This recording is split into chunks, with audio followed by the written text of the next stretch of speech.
Alors donc on va poursuivre et on va identifier donc un nombre, d'accord, D, qui est le rapport de 1 sur ce qui était au numérateur de la constante A, d'accord.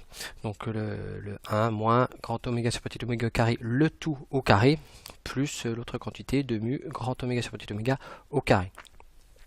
Alors on appelle ce nombre, le grand D, le coefficient d'amplification dynamique, d'accord? Parce qu'il qualifie en fait l'amplification dynamique qu'il peut y avoir selon en fait les rapports qu'il y a entre le grand oméga et le petit oméga. Donc on va distinguer plusieurs cas, on va encore faire une étude de cas, hein. On va voir un petit peu ce qui se passe pour un système masse ressort amortisseur dans le cas où le rapport de grand oméga sur petit oméga est égal à certaines valeurs.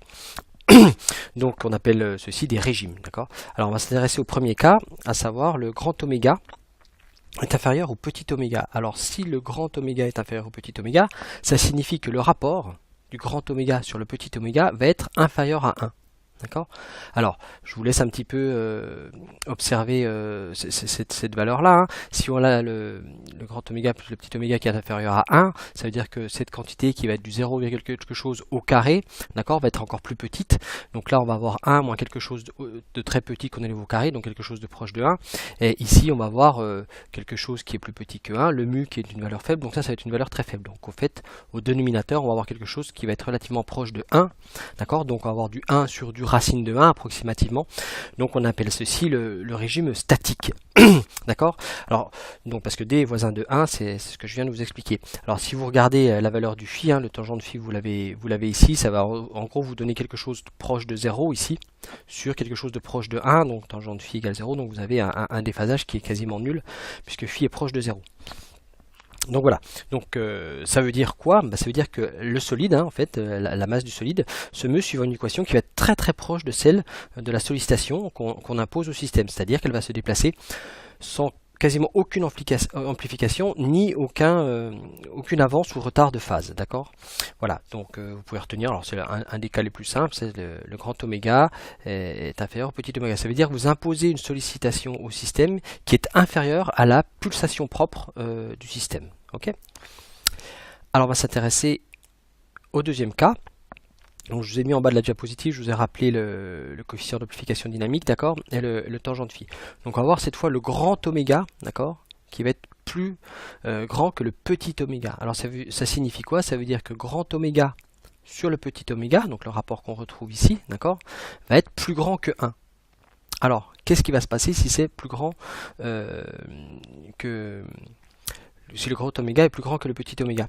Et bien dans ce cas-là, vous allez avoir donc ici cette quantité qui va être plus grande que 1, qu'on élève au carré, d'accord, vous lui retenez 1, et puis vous l'élevez au carré, donc vous allez avoir quelque chose qui va être important, et puis là vous avez quelque chose qui est pareil, assez plus grand que 1, donc vous allez avoir un dénominateur qui va être de taille importante, puis en plus comme on élève ces quantités au carré, qui va avoir tendance à être grande. Donc 1 sur quelque chose de grand, et bien ça veut dire que D va être proche de 0. Ça veut dire que l'amplification est quasiment nulle. Ça veut dire qu'elle n'existe pas, mais elle va être très très faible. Donc en fait, ça signifie que l'évolution de la force que l'on impose au système est si rapide que le mouvement ne peut pas se développer. D'accord? Même si l'amplitude de la force est très importante. Donc il faut bien retenir ici qu'on parle d'effet filtre. D'accord? C'est-à-dire que si on connaît bien les caractéristiques d'un système mécanique, d'accord, donc ici via le petit oméga, la pulsation propre, et que l'on impose une pulsation bien choisie, alors on peut avoir un effet filtre et donc du coup limiter les vibrations du système, d'accord, et surtout on peut du coup imposer des forces ayant une amplitude importante, d'accord, qui en statique conduiraient à la ruine du matériau, mais qui en vibration en fait ne nuisent pas au système, d'accord. Donc c'est ce que je viens de vous expliquer, hein. La fréquence d'excitation joue un rôle très important. Le système est capable de supporter dynamiquement, d'accord, donc ou en vibration, c'est comme vous le voulez, des sollicitations très élevées qui, si on les imposait en statique, conduiraient à sa ruine, d'accord. Évidemment, pourvu qu'elles évoluent à une fréquence supérieure à la fréquence propre du système, ou à une pulsation, comme vous le souhaitez, d'accord. Donc les deux cas, hein, je vous rappelle, on avait le grand oméga inférieur au petit oméga qu'on a vu précédemment, le cas numéro 1. Donc là, il se passe quasiment rien. Le système va se déplacer avec la même phase, la même amplitude que celle imposée au système. Par contre, si le grand oméga est supérieur au petit oméga, alors on peut observer un effet filtre. Donc ça, vous l'observerez pour une manip lorsque vous allez faire le TP sur les systèmes discrets. Ok.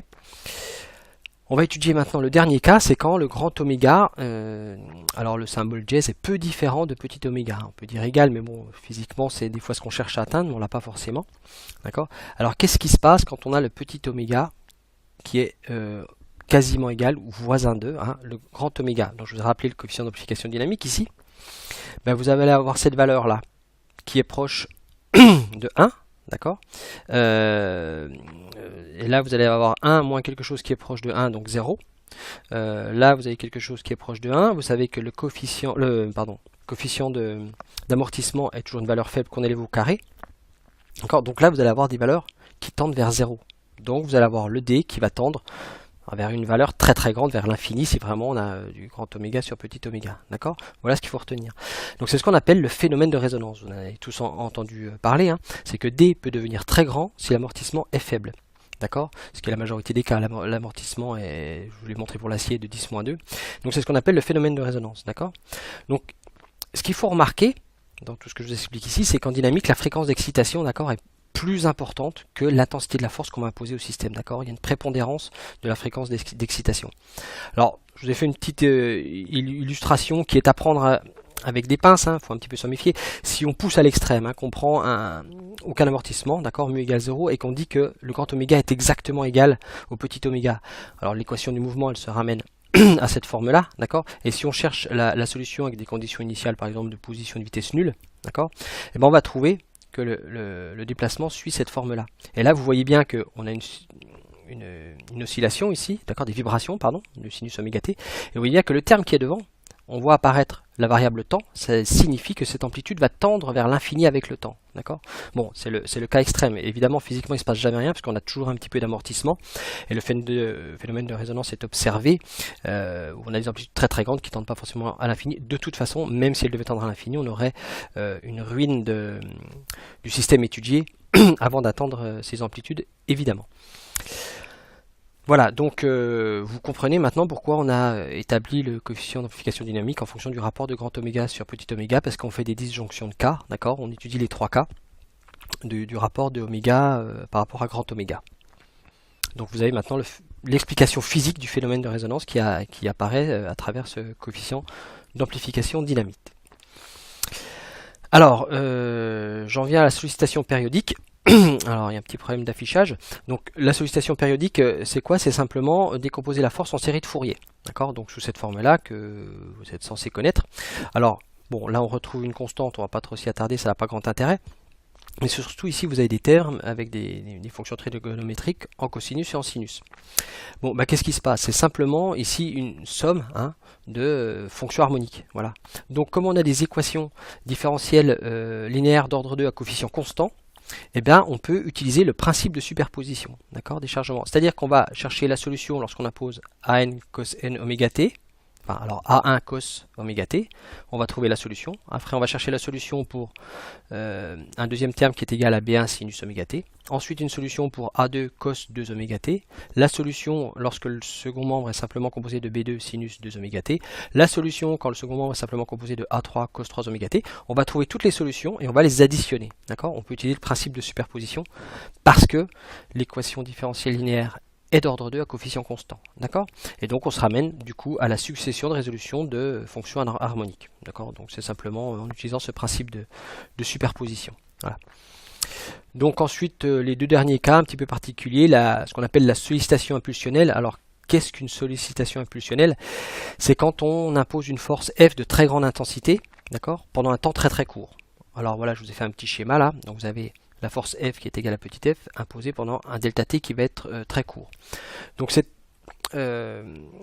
l'instant où l'on impose la force est tellement court qu'en fait on en revient à négliger, d'accord, les forces de raideur et d'amortissement au sein du système. Alors dans ce cas, évidemment, l'équation à résoudre est très simple, donc en intégrant on trouve ça, et voilà, sur l'intervalle de temps, d'accord, on trouve que la variation de vitesse, à savoir l'accélération, est égale à I sur M, I étant en fait la force fois ce laps de temps. Donc ça signifie en fait que la vitesse de la masse, d'accord, donc l'accélération de celle-ci, elle est modifiée très brutalement, d'accord, d'un rapport de I sur M pendant un temps très très court. Voilà. Bon, c'est pareil, ça c'est pour votre gouverne que je vous donne cette information, parce que ça n'a pas un intérêt finalement de faire des études importantes par rapport à ça, mais c'est souvent trouvé dans la littérature. Et puis pour conclure cette leçon, vous avez les sollicitations quelconques. Bon, les sollicitations quelconques, bah, par exemple, on a cette courbe-là, hein, une sollicitation f de t en fonction du temps. On va la découper en petits bouts, puis on va se ramener au cas précédent. On va dire que c'est une somme d'impulsions. Voilà. Bon, ça a ses limites, hein, c'est pour quand même des périodes courtes, des choses, c'est pour faire des pré-études. Hein, on va pas faire des choses poussées avec ces méthodes-là. Voilà, j'en ai terminé avec la deuxième leçon. Donc on se retrouvera pour la séance d'échange. Merci.